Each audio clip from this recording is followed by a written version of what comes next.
Republicans cementing their grip on power in Washington by holding on to the House. So what will the first order of business be for a united GOP? Let's bring in the Republican Wyoming Senator Sen Barrasso. He is the new Senate Majority Whip-elect. Congratulations. Thank you. Great to be with you. I guess it all becomes official on January the 3rd. So holding the presidency, the House, and the Senate, President Trump, when he gets in office, is going to expect that a lot is going to get done.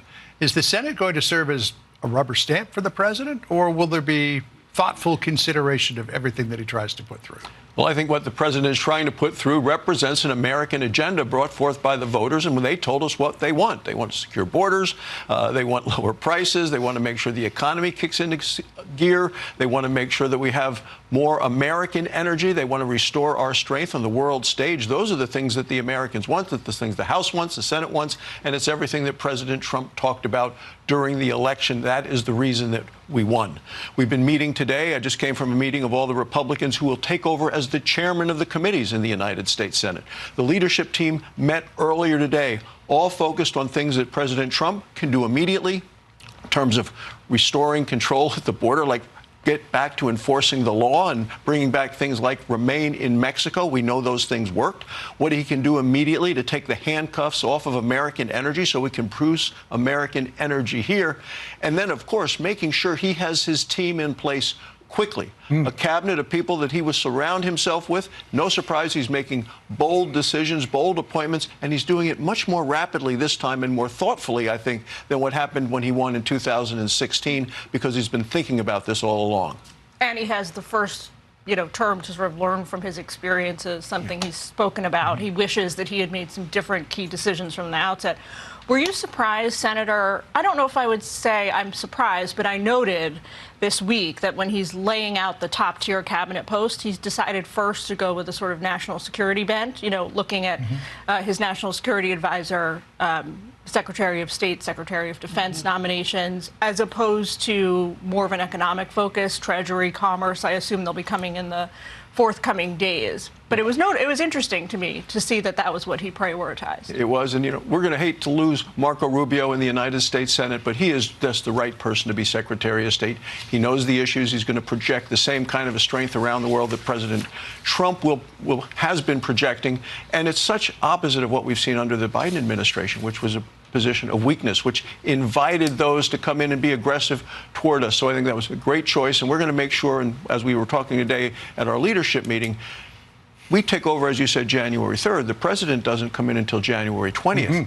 We want to start holding hearings on those nominees early so that by January 20th, we can get ready that day to vote and get as many cabinet positions filled day number one, so the president has his team around him as quickly as possible, because time is of the essence. The president really does feel the clock ticking already, because he says, I only have 4 years. We have a lot of what we need to get done if we want to get America back on track. And that's what the American people demanded with this election outcome. So a big part of the conversation in the last 24 hours has been the nomination of Matt Gaetz to be Attorney General.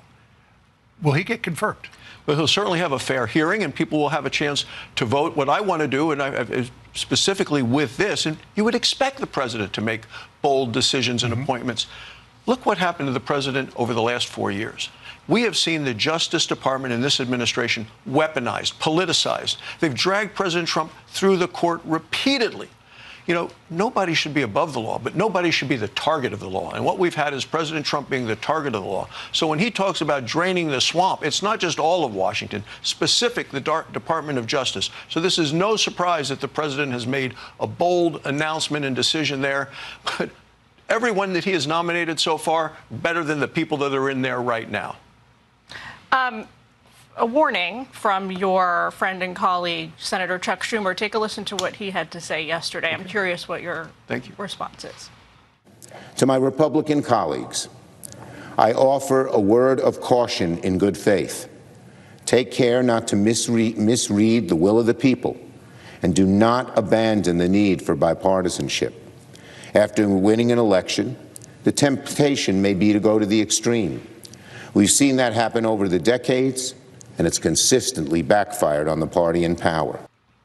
What do you make of those words? Well, the will of the people is fairly well known to people all across the country who looked at the results on election night. We want to get the country back on track. Under the past administration, at the end of that, only 1 in 4 Americans say the country's heading in the right direction. This was an election of, are you better off now than you were 4 years ago? Overwhelmingly, the American people said no. So what we've seen with this election, to whatever Chuck Schumer wants to believe, is fine with him. But what I know is that the Republican Party has changed, it's expanded. Hardworking American families, young people, minorities, all of these folks who have been just struggling to get by.